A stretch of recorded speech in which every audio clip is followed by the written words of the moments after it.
Straight Talk with your host Reggie B. Come on, let's all join in. Free your voice, it's your choice, alright here. Oh, Simply Straight Talk. Hello to every one of our Simply Straight Talk listeners. Are you ready to free your mind and free your voice? Well, you're listening to the right podcast. So let's get this real talk started with your host, Reggie Maddox.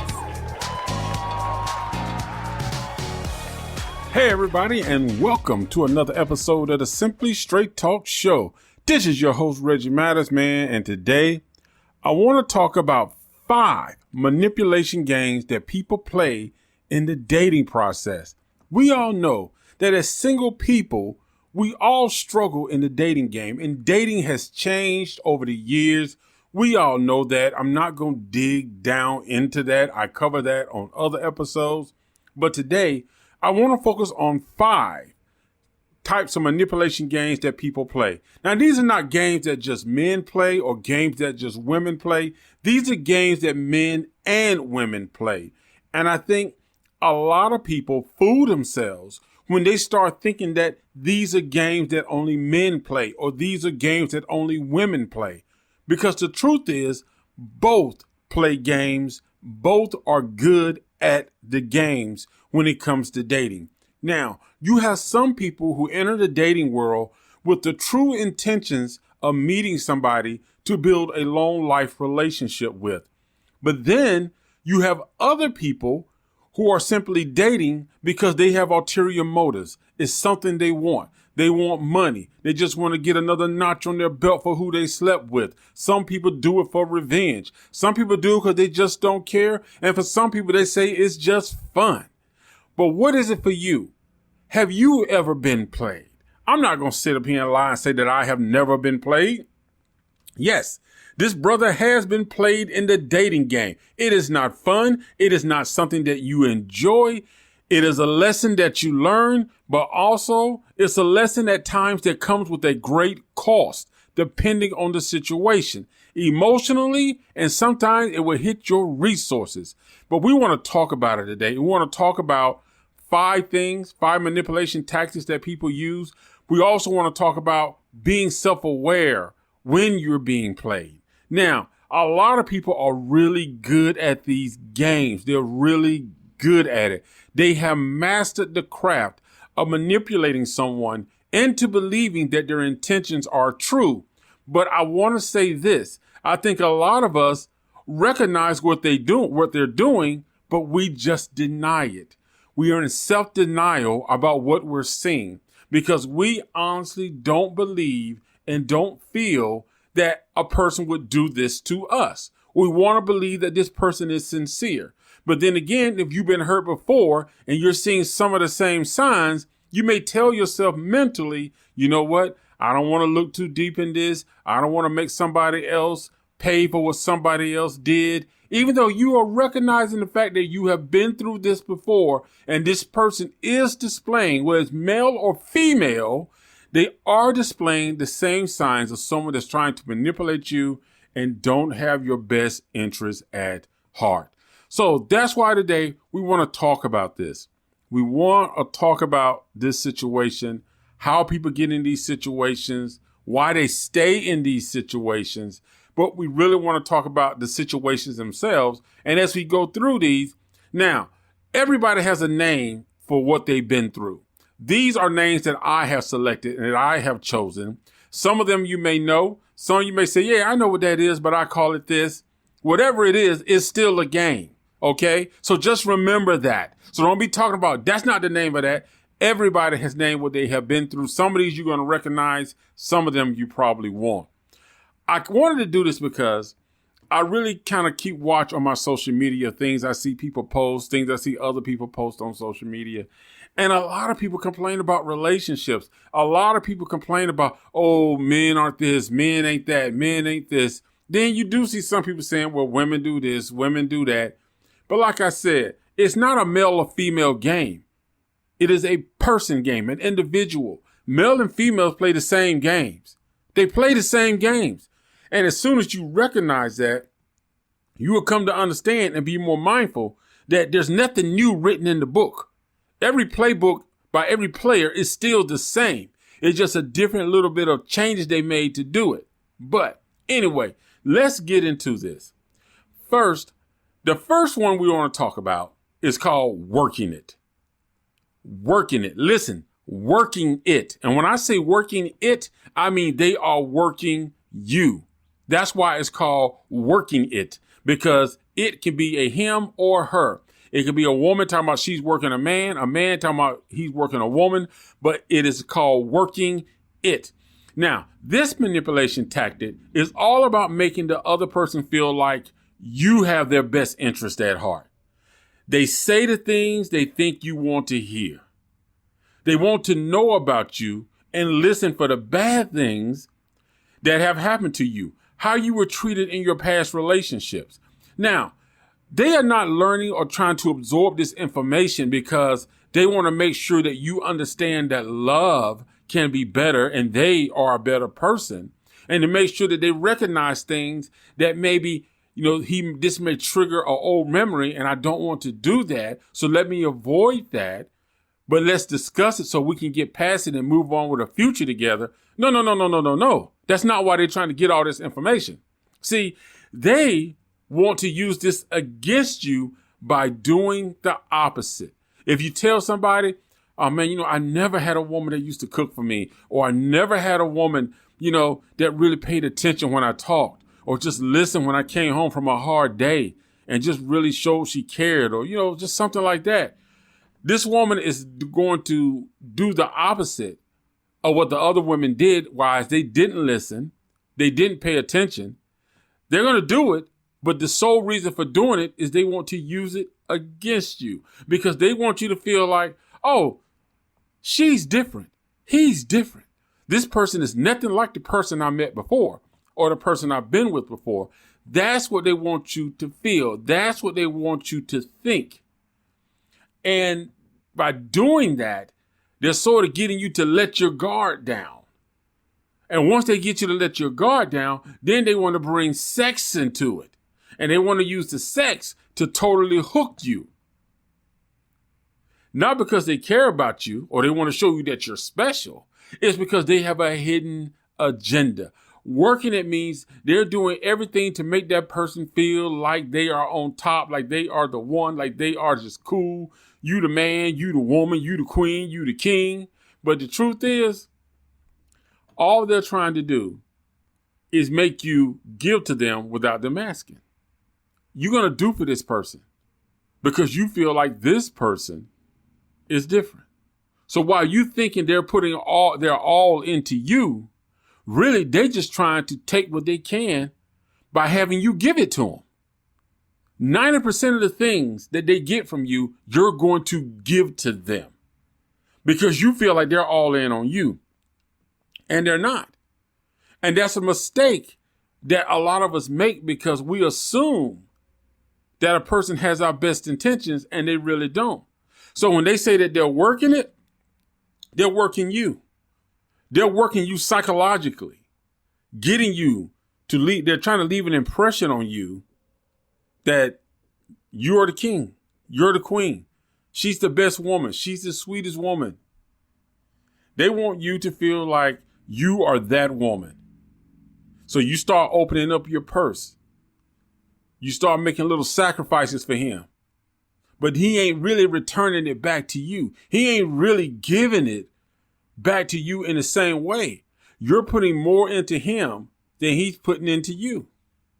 And that's called working it. They working it so they can get what they need from you. Ultimately, that's what manipulation is about. Getting a person and leaving and basically influencing a person to believe one thing that you want them to see without seeing the truth of what you really want from them. Because they don't need you. They just want you to give something to them. They really don't want you like that. It may be cool and everything, but they don't want you like that. So that's called working it. Working it just makes a person feel like they're just this special person, unique. And in truth, They just want to see what they can get from you. That's what's called working it. And working it is something that a lot of people fall for. Because like I say, men and women do it. Men and women will make you feel like, you this king, you this queen, and, like it's all about you. And it's really not. It's all about them. It's really all about you giving to them. That's the first one. The next one is called pack attack. Now, pack attack. Now, in this game of dating manipulation, there's a specific target. And normally a person will use their friends to obtain information about someone. Then someone from the group who most likely has not met the individual will pursue the person. They'll pursue them like they're interested. And the target will never realize that he or she already has a ton of information out there on them. Because that's what everybody's doing. They're basically now, because what they're going to do is the pack attack is they're going to use those people that come, pretend like they're talking to you, getting to know you. They're taking information back to that other person. So they're going to know where you live. They're going to have a good idea of your financial status, your likes, your dislikes. They're going to have a good bit of information about your relationship history. And after they got what they want, if there's anything left, they'll send someone else. They'll pass you along. And oftentimes people don't realize that. You don't realize that there are individuals that work in groups. I've seen this game ran. And I'm like, what the hell? I've seen it ran before. And people will do it. They will run game like that. They will actually use their friends to set them up with one of their friends when the whole intent is to target somebody who they know is in the position to where they can get something from that person. And don't let it be a woman trying to get a baby slipped up in her. And like I said, the pack attack is normally done for someone who has something that people can benefit from. Not just one person, people. There's an agenda. Now, sometimes you'll find people who have, sort of had a relationship end with somebody. They want to get back at that person, and they'll use the pack attack strategy again. It might be a guy who's sending one of his homeboys to try to hit that girl up. See if she'll fall for it. It may be a lady using her female friends. Go hit that dude up. See if he'll fall for it. Make that person hurt like they hurt them. The pack attack is a vicious game. It's a vicious game, and there's no emotions involved. There is no emotions in a pack attack. It's simply the fact that these individuals, be it male or female, have come to the conclusion that they can get more from a person if they work as a team. And they normally spot their targets early. They already know when a person walks in the club that this is the spot where you can meet this person. This is where that person hangs out. This is where she goes. This is where he goes. This is where they normally sit. That's the waiter that normally attends them. And you'll be surprised how people will ask little questions about you and you don't even know it. Because all of this is to get information on you. And if they deem you worthy, then you become the prey. You ever seen like a group of lionesses hunt? How they all scatter out, giving each other eye signals without saying a word? Quiet, stealthy. That is how the pack attack works. That is exactly how the pack attack works. And men and women do it. Like I said, I don't condone any of these manipulation games, but the fact is they're out there and people are doing them. People are trying to get over on other people. And the pack attack is a very popular tactic that is used. Be it 2 people, 3 people, 4 people, or 5 people, but it's normally 2 or more people, 3 or more people involved. Normally it's 3 or more people. But they are asking questions about you. They know stuff about you. Now, when they come up to you, they're going to pretend like they really don't know. They're going to pretend like, it's kind of like they're kind of learning about you. They're listening. But all the time, the whole time you're talking, they're checking things out. What type of shoes you got on? What type of watch you wearing? What type of clothes you wear? What type of car you drive? Where you go? Where you hang out? They know all this. That's why you are a target for the pack attack. because they know that, first of all, they know you got a little bit of change or you got some money. They know you hanging out in the places where you got to spend some money. They know where you live costs some money. They know the type of car you drive costs some money. They know the crowd you hang around has money. They know the job you has pays money, which means you a target because they want that what? That money, them ends. Okay? That's just the facts about it. That's the pack attack. That's the pack attack. But listen, we're going to take a little break and we got 3 more we're going to go through right here on 5 manipulation games people play in the dating life. And we're going to talk about it some more right here on the Simply Straight Talk. Y'all stay with it, come back, because I got some more tea to spill, some light to shed, some eyes to open on what's going on in the dating world today. 2021, baby, people playing games. Hey, Simply Straight Talk family. Your host, Reggie, will be right back, so don't you dare touch that dial. Hey, are you looking for some great music, upbeat and with a positive voice? Well, the song I Stand With You is exactly what you need. This timeless song has a pop version sung by Audrey Carmel.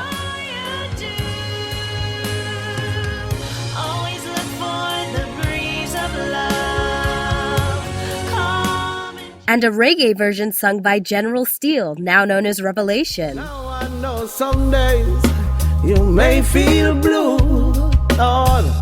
Trust in your greatness to see you through. These songs are now available on iTunes and other digital platforms for download. Don't miss out. Get your copy today. Give life your best, and I know.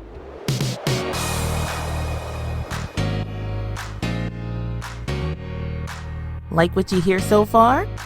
Make sure you never miss a show by clicking the subscribe button now.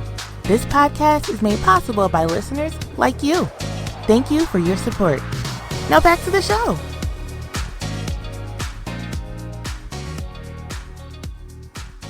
Hey everybody, welcome to the second part of today's show. Today we're talking about 5 manipulation games that people play in the dating life. Now, we talked about the manipulation game of working it. Then we talked about the manipulation game of the pack attack. Now, ladies, I want to put this out there for you. Just how women talk. Ladies, y'all know we're in a different era of men, and we got a lot of men out here talking too. So one thing you will notice that men do and women do, but I'm going to give a slight edge to men in this one, is passing off somebody that they've been with. And sometimes men will do this as well. It's the same thing as a pack attack. Dude will hook up with somebody. He'll go back and tell another dude what she like, what she don't like, what she say she won't. And then he'll send another dude. And that another dude will come up and he'll be like, hey, he'll say something that she knows she's wanted to hear. But it's all a part of that pack attack manipulation game. Because he didn't just walk up and make that happen or say that made you feel good or do that thing that you think you wanted, maybe a kind gesture or something like that. He did it because it's a part of the game. Somebody hooked him on to some of the things you like, what to say, where you are, and all of a sudden, boom, pack attack play in motion. So ladies, be conscious about that, of people who know who you used to date and used to know. But we're going to get into that a little bit more because there's something. The last one I think you want to hear. Next up, we want to talk about the Internet Pro. Now, the Internet Pro is the person that totally believes in the dating aspect of website dating. All of them dating websites, okay? From Black People Meet, Zeus, all them dating websites. Y'all know what they are. Half of y'all on them. I've been on them too. So we all know what they are. Match Up, Meet Up, all these dating websites. Y'all know what I'm talking about. But you got certain individuals who specialize in these sites. And they stay on these sites because it works for them. Okay? Now, this person will study dating profiles from the bio to the interests, the photos that's posted. And he uses this information to craft messages and create an image in the other person's mind that, maybe me and this person have something in common. And sometimes they even go so far as to catfish you, which means y'all know what that means. They put up a fake picture with a fake image. And now this also applies to social media accounts. But the internet pro knows how to make a play on words by taking your profile bio, the pictures, how some dating websites say, ooh, tell everybody what your interests are, the things you like. And what they do is they'll talk to you online for a little bit, get to sharing information with you, and everything just seems so relatable between the two of you. Now, this ain't everybody. This is only some people, okay? But this is why you have to be careful, because they cannot maintain a lie, okay? They cannot maintain a lie. But the internet pro really does. He's not looking for nothing long term. The only thing he's looking for long term is somebody he can hook up with. This is a person that just likes going on dates. That's it. They don't want to be with one specific person. They just want to see how many people they can go out with, who they can hook up with. That's what they're looking for. And sometimes they just want to be continuous dating. They just want that casual relationships, no expectations. We go out, we hang out. If you catch feelings, you catch feelings. But the thing about the internet pro is they study profiles, and that's how they draw you in, because they say the things they think you want to hear. They say the things that you think you would like to hear. And when they do that, the more you communicate with this person, you start thinking this is a great person, this is a nice person. And then when you get together and you go out on a date, it's the same thing. But after a while, you start to notice some things are not matching up. Some of the things they said they like, now they don't like. I had a picture in Italy. You started talking about Italy, but now you don't know anything about Italy foods. It's like, that's how you catch them up, because they can't keep up with it. After a period of time, they begin to kind of falter because they can't keep track of everything they said. Now, the real internet pros actually go back and read the profiles before they meet up with the person, before they talk with the person. They go back and sort of reflect over, but only very few of them do that. So that's why most of them you can catch in a lie if you just keep talking to them, just keep asking questions. Don't just settle for what they say. They ask you something on day one, go back, if you tell them something on day one, they ask you a question, you get them an answer, or you ask them something and they give you an answer. On day 20, go back and ask that same question to see if you get the same answer. That's how you deal with the internet pro. The internet pro cannot keep track of everything they're saying because they are talking to so many people and they're crafting their messages for so many people that it's hard to keep track of everything. They can never maintain one actual identity of who they truly are and what they're truly looking for. So it's just a big game for them. It really is a game. They just enjoy the attention. They enjoy the conversation. But that's not the meaning to say they can't eventually fall for you or want to be with you. And I think the mistake that some men and women would make is thinking that, oh, well, let me just see, because maybe, and that's the dangerous thing people do when you're single. You see a flaw in somebody and you think you can change that flaw or you can make that person better to overcome that issue. And that's a mistake. A person, when they show you who they are, that's who they are. And you have to be mindful about that you don't let yourself get sucked up in that game of feeling like you can make somebody better if they don't want to be better, if they don't want to do better. If a person can't be honest about who they are when they approach you, if they can't be sincere about what they're looking for and what their expectations are, you might need to step away. Unless you just want to go for the ride, then go for the ride. That is your choice. That is your call. But I'm trying to hook you up on game. Even on the internet, you're still subject to the same dating manipulation tactics that people play when they meet in person.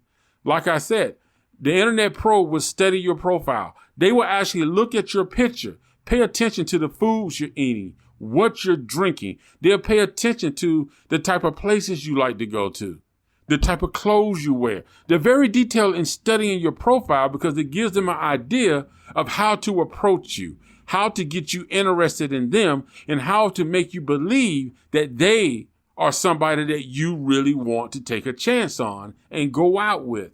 That's the ultimate objective. And sometimes it's about sex, sometimes it's just a company. But if they can get that, they can get that. For men, it may be more about the physical. For women, it may be about a free meal. Oh, well, if he can take me here, I'll go out with him. He can take me there, I'll go out with him. As long as you paying, I'm going. And that's just the mindset. That's just the mindset that some people have, especially when it comes to the internet pro. Next up is freaky behavior tactic. Now listen, I have seen this game ran so many times. Oh my God. And even when I'm sitting somewhere and I hear people like, oh, it's their first date, and I hear the conversation, or I hear them out on a date, like they're trying to get to know somebody. And I'm just sitting there like, good grief. Can they not see what's going on? Can they not see what's going on? Freaky behavior, okay? Here we have someone that simply wants to have sex. That's the end game. That's the ultimate objective. They are very complimentary of the person, of their body, of their looks, their features. They're very complimentary. But the thing about it is, the conversations, no matter what the topic of discussion is, it always turns or leads to some form of discussion about intimacy, sensual subjects, or romantic settings, sensual places, romantic places, sensual settings, romantic places. It always leads back to that in some form or fashion. That's what it turns back to. It turns back to something that's setting up in the mind the idea of being intimate, of being sensual, of being sexual. That's what the freaky behavior tactic is. It's about doing things to get that other person aroused, get that other person thinking to where they really feel like, maybe I should. Maybe I do want to give it up tonight. Maybe I do want to get a little bit tonight. It won't hurt. We seem to be getting along, and that's the thing. That's the thing about the freaky behavior person. And their goal is to get you thinking about needing some type of physical touch. And they will prey on you if they feel you're showing loneliness, or they feel you're the type of person that feels like, I don't like to be alone. I like company. I like intimacy. Well, not intimacy. Well, you're not like, hold on, let me correct that. They're the type of people that feel like, if you're a person who tells people like, yeah, I don't like being by myself. I need people. I like being with people.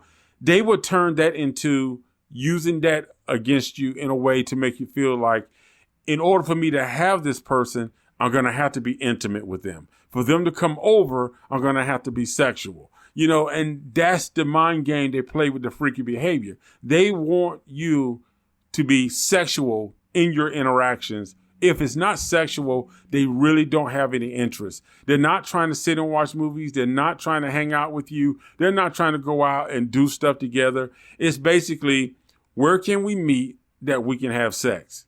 And that's the whole thing. That's their thing.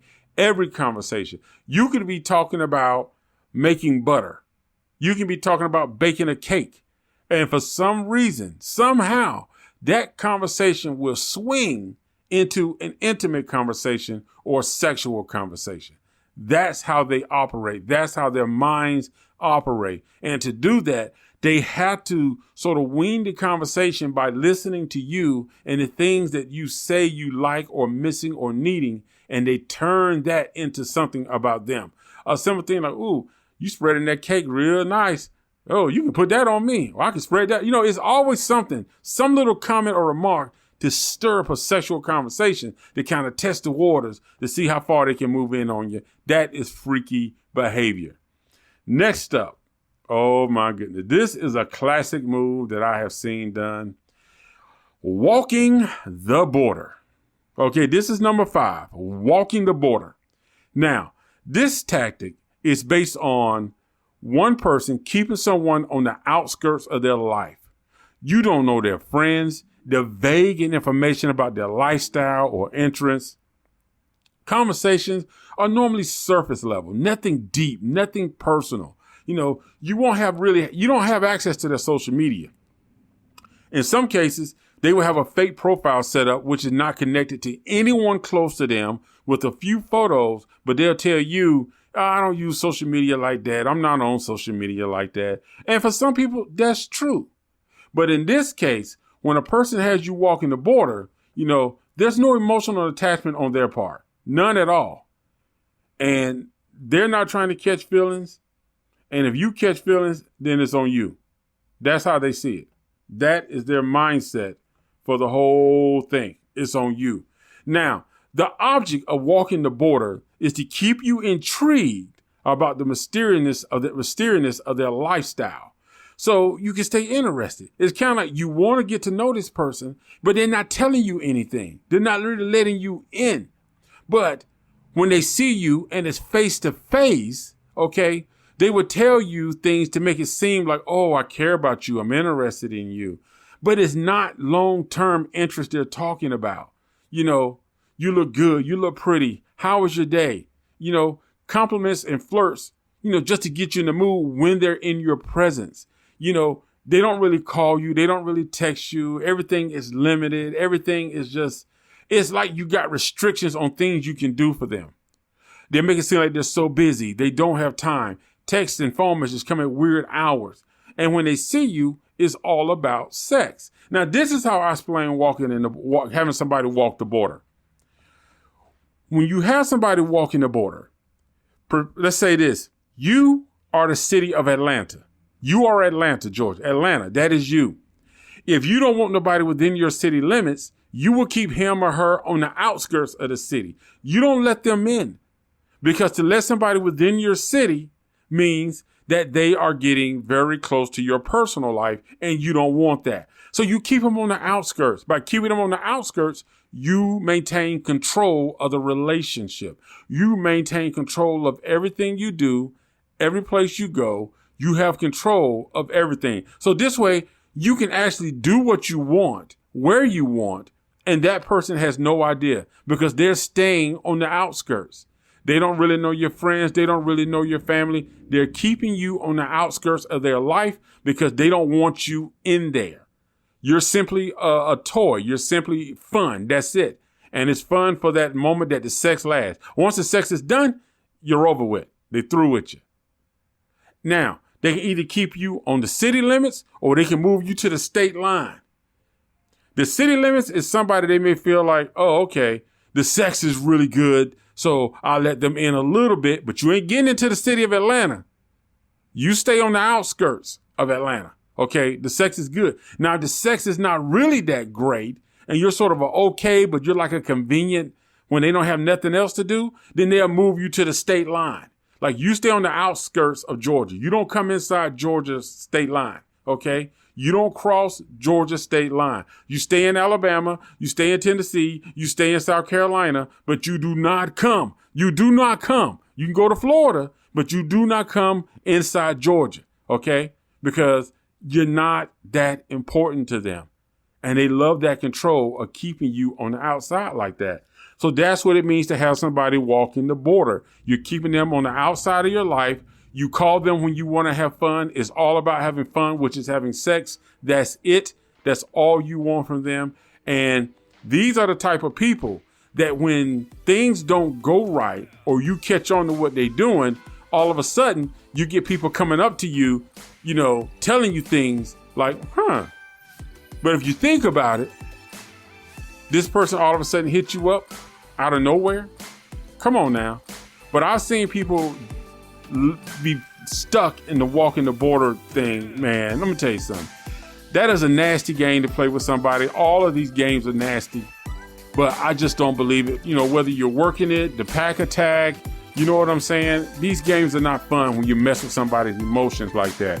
But listen, we're going to take a quick break and I'll be right back with the final thoughts of today's show. We'll be back with your host, Reggie, on Simply Straight Talk. RM Viaging is a company based on life's journey and sharing life lessons with the world in the form of laughter and reflection, inspiring people to go after their dreams and not giving up on life. RM Viaging creates inspirational music and motivational speeches designed to motivate all age groups. Visit our website at www.rmviaging.com to hear samples of our music. You will also find motivational articles on our blog page titled New Life, New Mind blog. We also have a weekly podcast hosted by Reggie called Simply Straight Talk, all on our website at www.rmviaging.com. Are you ready for the straight truth? Reggie, what's the final word for today? Hey everybody, we're back with the final word of today's show. Today I went over five manipulation games that people play in the dating life. But listen, ultimately, the responsibility falls on us. From one single man to all my fellow single people out there, we got to understand that it's on us to stay up on what the games are being played. And although we may go through times where we feel lonely, we feel alone, we feel like we need somebody, we still got to be mindful of what information we are putting out there. The more information we put out there on ourselves, the more tools we give those who are ignorant, selfish, and simply don't care about other people. The more information we give them, the more weapons we give them to use against us. So just be mindful of what you put out there and pay attention to the people that you are looking to date and the people you are looking to bring into your life. Ask questions. Look for changes in their answers. Look for inconsistency in who they say they are, what they say they do. And don't second guess yourself. If you're with somebody and you're noticing these weird behaviors, these strange behaviors, when we talked about the border walking, if somebody's making you walk in the border, being mysterious and not letting you into their life is not a good thing. That is not cool. A lot of people are okay with not knowing what the other person does, where they really work at, who they really are, who their friends are. People say, I don't have social media. Why not? Ask them. Then if you see their friends are on social media, come on now. You know, everybody got some form of social media.